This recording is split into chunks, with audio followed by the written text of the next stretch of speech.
फिर आप सभी एक्सरसाइज को करने के बाद आप अपने मिडल स्प्लिट को इनेबल कर सकते हैं, आप ट्राई कर सकते हैं। देखिए पहले आप ऐसे रखें एंड धीरे धीरे आपको वैसे खोलना है।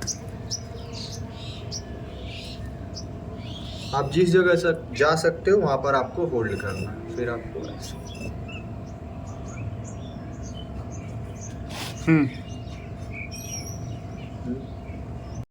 नमस्ते सभी साथियों को। तो आज हमारा मिडिल स्प्लिट का पार्ट 5 है। दोस्तों आज मैं इस पार्ट को पूरा ही कंप्लीट कर दूंगा, फिर मैं दूसरा सीरीज ही लाऊंगा। तो चलिए आज मैं वीडियो को जल्दी स्टार्ट करता हूं, क्योंकि वीडियो लंबी हो सकती है, तो इसीलिए इस वीडियो को स्किप बिना किए आप देखें। और आज जो मैं प्रैक्टिस आपको बताऊंगा वो आप पार्ट 1 से ही करना। तो चलिए अब मैं वीडियो को स्टार्ट करता हूँ, इसमें सारी प्रैक्टिस जुड़ी हुई है। ये हमारा जो पहला एक्सरसाइज है, पहले हमें बटरफ्लाई एक्सरसाइज करना। आज मैं सबसे पहले हिप ओपन करूंगा, उसके बाद मैं आगे बताता हूँ। ये बटरफ्लाई एक्सरसाइज हो गया। हर एक एक्सरसाइज को आपको 30 सेकेंड 1 मिनट करना ही करना है, ये आपके लिए बहुत ज़्यादा नेसेसरी है।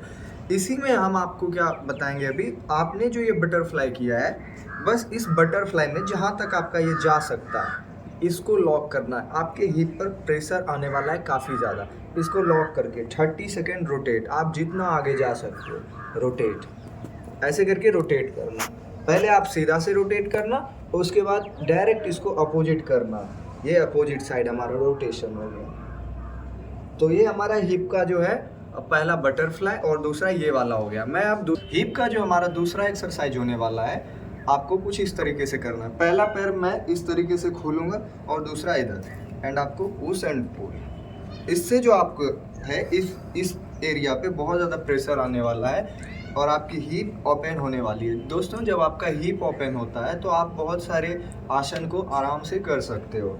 तो ये हमारा पहले इस पैर से हो गया, एंड फिर आपको सेकेंड लेग से भी करना है। ये भी आपको 30 सेकेंड एंड 1 मिनट तक करना है। तो चलिए अब मैं तीसरी एक्सरसाइज बताता हूँ। तीसरा जो हमारा हिप का एक्सरसाइज होने वाला है, आपको एक लेग को फ्रंट रखना है, दूसरे को बैक, पुश एंड पुल। जितना आप जा सकते हो, अपने सांसों को लेना है, छोड़ना है। ये भी एक्सरसाइज आपको 30 सेकेंड टू 1 मिनट करना है, एंड सेम आपको दूसरे लेग से भी करना है, कुछ इस तरीके से। के बाद अब मैं आपको हैमस्ट्रिंग के पार्ट बताऊंगा, उनको कैसे स्ट्रेच करना है। तो सबसे पहले कुछ इस तरीके से बैठ जाना एंड अपने पैरों को खोल लेना। अपने इस दोनों हाथों को कुछ इस जगह आपको रखना है। अपने बैक को बिल्कुल सीधा ऐसे नहीं रखना है, आपको बिल्कुल जितना आप सीधा हो सकते हो आपको उतना सीधा होना है। एंड सांसों को लेते और छोड़ते हुए अप एंड डाउन करना है, अप एंड डाउन।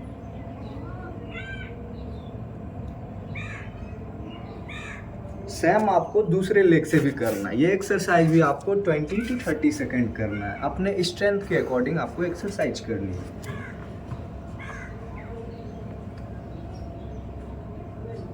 अब जो मैं आपको हैमस्ट्रिंग का दूसरा एक्सरसाइज बताने वाला हूँ, तो सबसे पहले आपको कुछ इस तरीके से दोनों पैरों को करना है। थोड़ी दूरी बना लें पैरों की, एंड ये जो है आपका जो दोनों हाथ है, इसको आप बाहर की तरफ से, बाहर अंदर की तरफ से नहीं, आपको बाहर की तरफ से ग्रिप करनी है।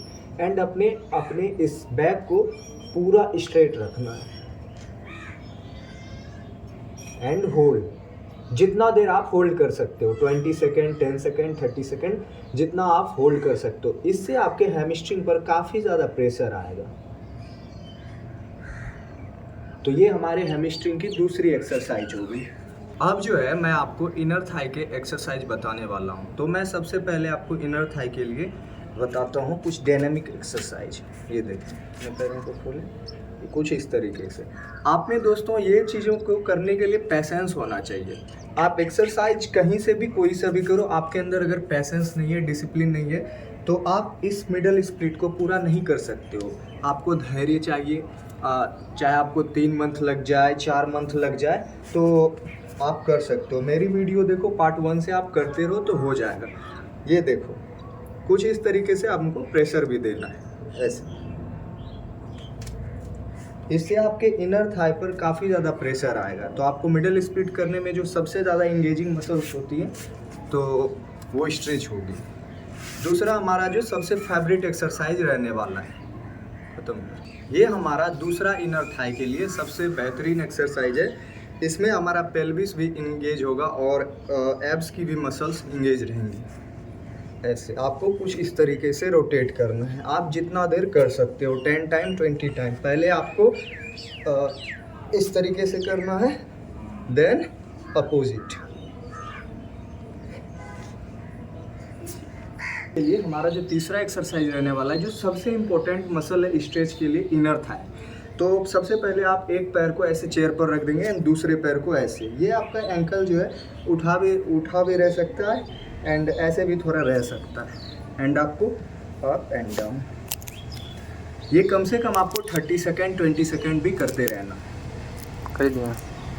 4 एक्सरसाइज जो हमारी इनर थाई की रहने वाली है, इस तरीके से। इस पे आपके हिप मसल्स पर भी प्रेशर आएगा, इस तरीके से अप एंड डाउन। ये आपकी लास्ट और आखिरी एक्सरसाइज हो गई। तो आज हमारा पार्ट 5 कंप्लीट हो जाएगा। उसके बाद जिस पर आप वीडियो बोलोगे तो मैं उसी पर ही बनाऊंगा।